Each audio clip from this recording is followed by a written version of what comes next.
Hello, everyone. Welcome back to another episode of Writing Data Pipelines with Kedro. This is Data Engineer 1, and if you're new to the channel, we're set up here to help data scientists and data engineers write better data pipelines. In this series, Writing Data Pipelines with Kedro, we explore the beginner and advanced features of Kedro and how you can use them to write better data pipelines. Surprise!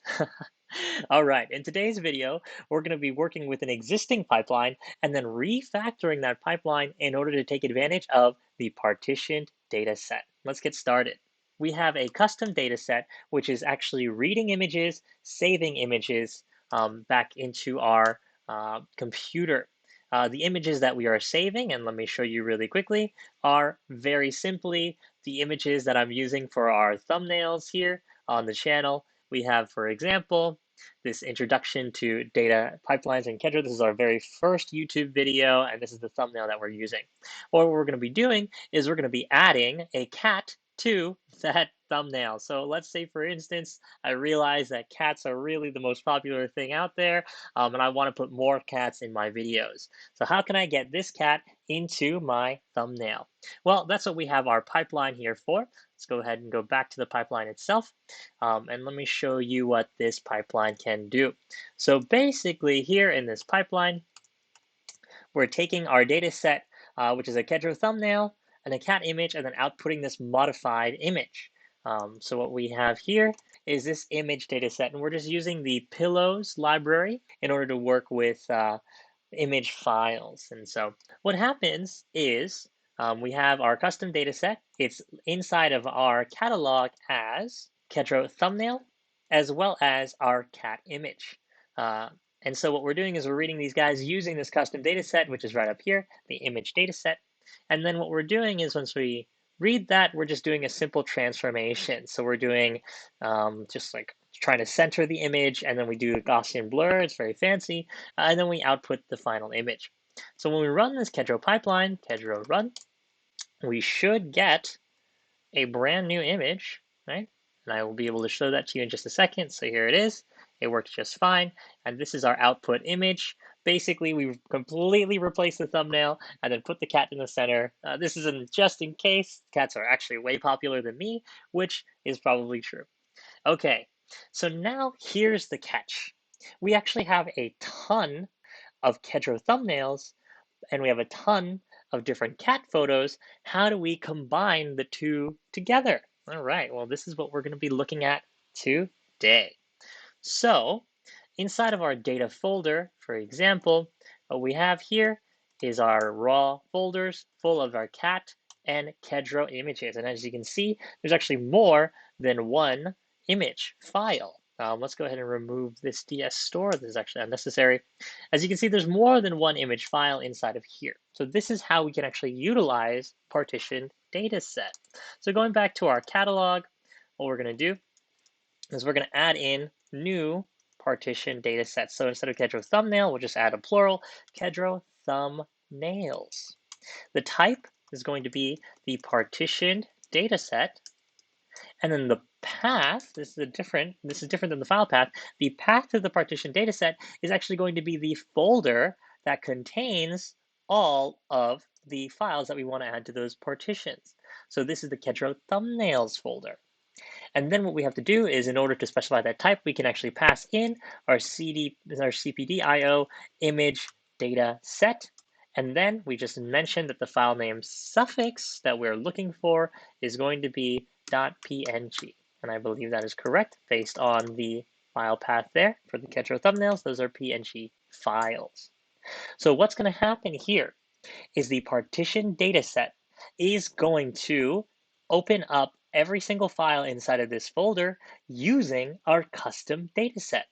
And the way that it does this is it'll list out all the files that are in this folder and then automatically create an instance of the data set here for each of those files and passes to this custom data set the file path that would otherwise be loaded by this thing directly. So inside its folder, it's going to list all the files. And then for each of these files, it's basically going to create a new data set for us. And then it'll give access to that data set to us in a dictionary form. So let's go ahead and recreate this for our cat images as well. So we're going to have, instead of Kedro thumbnails, we're going to have cat images. It's going to be a partition data set. It's going to use our image data set. It's going to be JPEGs this time. And then instead of Kedro thumbnails, those are under cats. And so that's the folder name right here, cats. Okay. And so finally, we want to output these guys. Let's do one more paste, and we're actually going to have a new thing where we have, instead of a single modified images folder, we're going to go through and pass in all of our data into modified images. So partitioned data set, and this is going to be 3 primary modified images folder with each of the data sets there. And the final file suffix is going to be .png. Let's go ahead and save this. And now what we want to do is we want to actually modify our pipeline. So here's the question. How do we turn this node into a node that can actually utilize the partition data set? Well, it's very simple. All we have to do is we just wrap the node up. Because it is a pure function, it's very simple to add a new function that wraps it called add cats. And so now, instead of a single target image, we're going to have target images. And these target images are going to be coming from the partition data set, and they come in as a dictionary with a string and a callable. So the callable here is going to be the function that we can call in order to return the images that we want. So this is going to be cat images, string. This is all still going to be a callable. The callable just comes back. This is just how the partition data set is built. And if you look at our previous videos, we talk about how this is really great because it reduces your actual I/O. Say, for example, I don't want to pull in some of those images, then I don't have to call that function, and thus I don't have to use that I/O. Okay, so here we go. How are we going to do this? So what we can do is, for each of the target images for, this is image, target image name, or actually, why don't we do this? For I, which is going to be the enumeration, and then target image in target images dot values. So this is going to be all of the values from this dictionary. We're going to enumerate through those, and then we're going to say target image, and this is an image callable. So now we have our image, right? And then for each of the cat images, we can just step through those as well. So because we don't know exactly how many cat images there are and if they correspond directly to this, we're just going to have a cat index. And this cat index is just going to be at 0 for the start. And then what we're going to do is every time we use a cat, then we're going to step through that index and we're going to cycle through the cats. So what we're going to say is we're going to grab the cat images. So this is cat images. So this is going to be cat images, callable cat images is equal to the cat images, and we're going to grab all the values as well. And then we're just going to turn that into a list so that we can index it. Pretty simple. And then so now the cat image that we're going to want is we're going to pull it out of the callable cat images, callable cat images, using the cat index. But here's the trick. Because it is a callable function, you have to make sure that we call the function. So we're going to call the function here, and this will then return a proper cat image for us. So we have the cat image, and then we have the target image, which is going to be equal to the target image callable, and we're going to call the callable. Now, here's the best part. All we have to do is just reuse the old node that we had, add cat right here, and then we pass in the target image as well as the cat image. And then that's it. And then right here, we have the modified image is equal to here. So this is our modified image. So our cat target images based on this index here. And then what we do is we're actually going to return a new modified images dictionary. So this is how the partition dataset accepts values, is you have to pass it back in as a dictionary. So the modified image file that we're going to add to this modified images at this index I. So this is based on the target images enumeration. And then we say this is equal to the modified image that we just created. And then we return modified images. Okay, so now this add cats function will support the new partitioned data sets, and we're still reusing our old code here.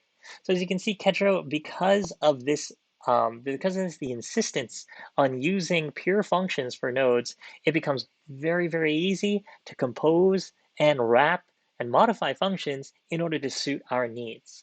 So here we go. Let's go ahead and add this to our pipeline. So we're going to write that there. I'm going to add a new thing here, add cats. So this is the function that we just created. And then to this function, what we're going to be using is we're going to also be adding our inputs, and we can actually just copy this stuff here. And then for here, instead of Kedro thumbnail, it's Kedro thumbnails, cat images, modified images, modified images. And then the only thing that we need to do is I forgot to import this callable from typing. Very simple here, just write that in. And now we should be able to see the update of our visualization. So here's our visualization. We have our Kedro image, our cat image, and then our add cat. And so we should be able to, in just a second, see the new version of this pipeline, which now will include this add cats function. And so that should come up in just a second. If it's not coming up, there it goes. And as you can see, we have basically the same exact version of this pipeline, except we've got the plural. Very simple. So now let's go ahead and run this pipeline. So where you can go back over here, type in Kedro run. And just to prove to you that this is working, I'll go inside of our primary and we can see inside of our modified images folder, we only have one file in there right now. This is from the last time that we ran. And then we do Kedro run. And then hopefully there's not going to be any errors. It's possible, but we'll see. So now we're running the nodes, add the cats. And it looks like the int object has no lstrip. So this is a gotcha that sometimes I even fall victim to, as you can see clearly here. The partition dataset needs to have a string. It must be a string when you return the value here. And so because we returned it as an integer, that's what caused that last issue. But it has to be a string so that it knows exactly the file name that it's going to save as. And so what it's going to do is it's going to use the key inside that return dictionary and then save it with the file suffix that we placed. And in our case, we've placed the .png as the file suffix. So it should name it as 1, 2, 3, 4, 5, 6, 7, 8, 9, whatever, how many ever file suffixes there are. How many ever files they are with the proper suffix. And here it is, the proper suffix is right here, PNG. So if we go through and we just do a quick ls inside of our data 03 modified images folder, we can see all of the new images that we just created. Let's go ahead and open these guys up. And then what I'll do is I can show it to you right over here. So if you look right above my head, this is our number 1. And we should be able to see all the different cat images that we created. So here's another one. This is number 2. That's using the same cat. Number 3. Oh, these are all using the same cat. Oh, you know why? We forgot to increase the cat index, of course. Right over here, we add cat. We're still just using the same cat index. We forgot to do cat index plus equals 1. This should be able to change the cat. Okay, great. I'll just run this one more time so you can actually see our proper cats. And you know what we need to do? We just need to make sure that if the cat index is greater than the callable cat images length, right? Images length, then cat index is equal to 0 so that we can loop back around. And you know, we all run into these kinds of problems. I've been doing engineering for so long and I still have these kinds of silly issues. So funny. Okay, great. So we should be able to go ahead and take a look, reload this page, and we should be able to see a new cat for us right here. So we got number 9 and number 7. This guy is not loading. Let's see. Here it is. Haha, Mr. Trenchcoat Cat. So all of our thumbnails now have these new different cats. And I think this will make my videos much more popular, but who knows? Okay. Well, I hope you guys learned something today. Thank you very much for joining me. And if you like that content, please make sure that you button that like, sub that subscribe, and ring that ding if you want to know when we're pipelining. Okay. I'll see you guys in the next one. Take care now. Bye-bye.